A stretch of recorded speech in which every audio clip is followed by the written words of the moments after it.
जय गुरु जी। दोस्तों, एक बार फिर आपका अपना प्रिय आरजे आदि कश्यप मुंबई से मानू सर आपके लिए लेकर आया है आपका मनपसंद program positive karma. Episode number है 504। दोस्तों, आज एक पॉजिटिव सोच मैं सुनाने वाला हूं जिसको लिखा है राज सैनी ने, और मिडिल क्लास के पति और पत्नी के बारे में बताया है, कैसे वो प्यार जाहिर करते हैं। शुरुआत करता हूं इस थॉट की कुछ इस प्रकार। मिडिल क्लास पति बीवी से प्यार जाहिर करने के लिए उसे एनिवर्सरी पर ताजमहल या नैनीताल नहीं ले जा पाता। वो रात में घर में जब सो जाते हैं तब ऑफिस वाले बैग में से चांदी की एक जोड़ी पायल और लाल कांच की चूड़ियां धीरे से निकालकर बीवी को पहनाता है। उसके माथे पर पसीने से फैल चुके सिंदूर को उंगलियों से पोंछते हुए खुद से वादा करता है कि अगली गर्मी से पहले वो कूलर खरीद लाएगा, और शर्ट की जेब टटोल कर 500 रुपये हाथ में देते हुए कहता है, घर जाना तो अम्मा और भाभी के लिए कुछ खरीद लेना। क्या पता तब हाथ में पैसे रहे या ना रहे। हर कोई चाहता है प्यार में ताजमहल बनाना, परंतु जीवन का सच है 2 टाइम की रोटी का जुगाड़ लगाना। जिंदगी तब बहुत आसान हो जाती है जब साथी परखने वाला नहीं बल्कि समझने वाला साथ होता है। दोस्तों, ये है एक मिडिल क्लास के पति पत्नी की कहानी, और मुझे उम्मीद है कि ये गाथा जो है हर किसी मिडिल क्लास परिवार में होती होगी। ये है आपका अपना प्रिय आरजे आदि कश्यप मुंबई मानूस। दोस्तों, आज आरजे आदि विशेष कुछ अलग हो जाए, इसमें मैं एक विशेष आपको कथा कहानी तथ्य जो भी आप कहना चाहें मैं सुनाने वाला हूं, और जिसका शीर्षक है मुर्गी के अंडे। इसे ध्यानपूर्वक सुनिएगा। एक कटाक्ष है, और शायद ये कटाक्ष बहुत सही हद तक हमारे देश पर भी निर्भर करता है। मुर्गी अंडे दे रही थी और मालिक बेच रहा था। मुर्गी देश हित में अंडे दे रही थी। उसके मालिक ने कहा था, आज राष्ट्र को तुम्हारे अंडों की जरूरत है। यदि तुम चाहती हो कि तुम्हारा घर सोने का बन जाए तो जम के अंडे दिया करो। आज तक तुमने और तुमसे अंडे तो लिए गए, लेकिन तुम्हारा घर किसी ने सोने का नहीं बनवाया। हम करेंगे, तुम्हारा विकास करेंगे, और तुम्हारा विकास करके छोड़ेंगे। अब मुर्गी खुशी से नाचने लगती है। उसने सोचा, देश को मेरी भी जरूरत पड़ती है। वाह, मैं एक क्या कल से 2 अंडे दूंगी। देश है तो मैं हूं। और वो 2 अंडे देने लगी। मालिक खुश था, अंडे बेचकर खूब पैसे कमा रहा था। मालिक निहायत लालची सेठ था। उसने मुर्गी की खुराक कम कर दी।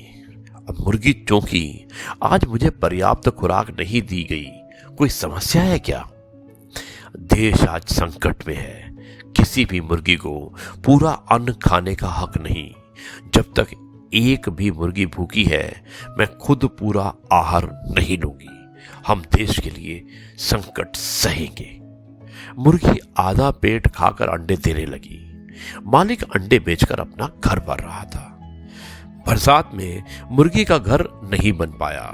मुर्गी बोली, आप मेरे सारे अंडे ले रहे हो, मुझे आधा पेट खाना दे रहे हो। कहा था कि घर सोने का बनेगा, नहीं बना। मेरे घर की मरम्मत तो कम से कम करवा दो। मालिक भावुक हो गया।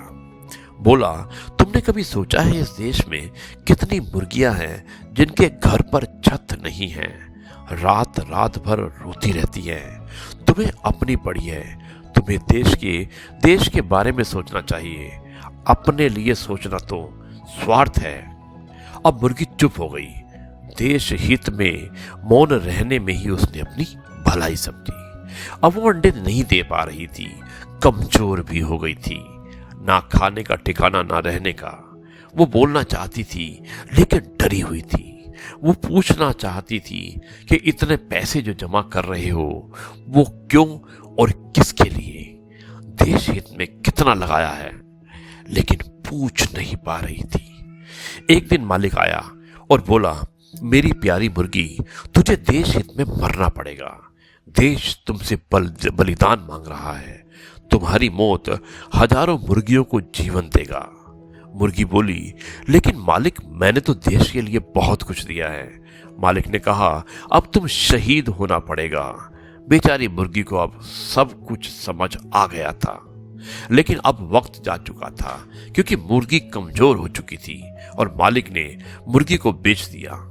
मुर्गी किसी बड़े भूखे सेठ के पेट का भोजन बन चुकी थी। मुर्गी देश हित में शहीद हो गई। दोस्तों, जो आप सोच रहे हैं ऐसा बिल्कुल भी नहीं है। ये सिर्फ एक मुर्गी की कहानी है। युवा, बेरोजगारों, किसानों, मध्य वर्गीय नागरिकों, मजदूरों, गरीबों, कर्मचारियों को और अधिक उन्मादी होकर राष्ट्रभक्ति में बिना चू चप्पड़ किए देशी नेताओं और कॉरपोरेट्स की तिजोरी भरना महान राष्ट्रभक्ति और युग धर्म की कसौटी है। इस पर चलते रहे।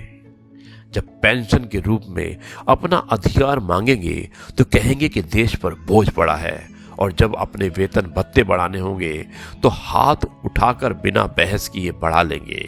लेकिन हमें एक भी पेंशन नहीं देंगे और स्वयं 3-3 पेंशन लेंगे। हाँ, आप अंडे जरूर देते रहिएगा। देश संकट में है। जय जननी जय संविधान। जब ना समझते तो ख्वाब हमारी मुट्ठी में बंद थे। जब ना समझते तो ख्वाब हमारी मुट्ठी में बंद थे।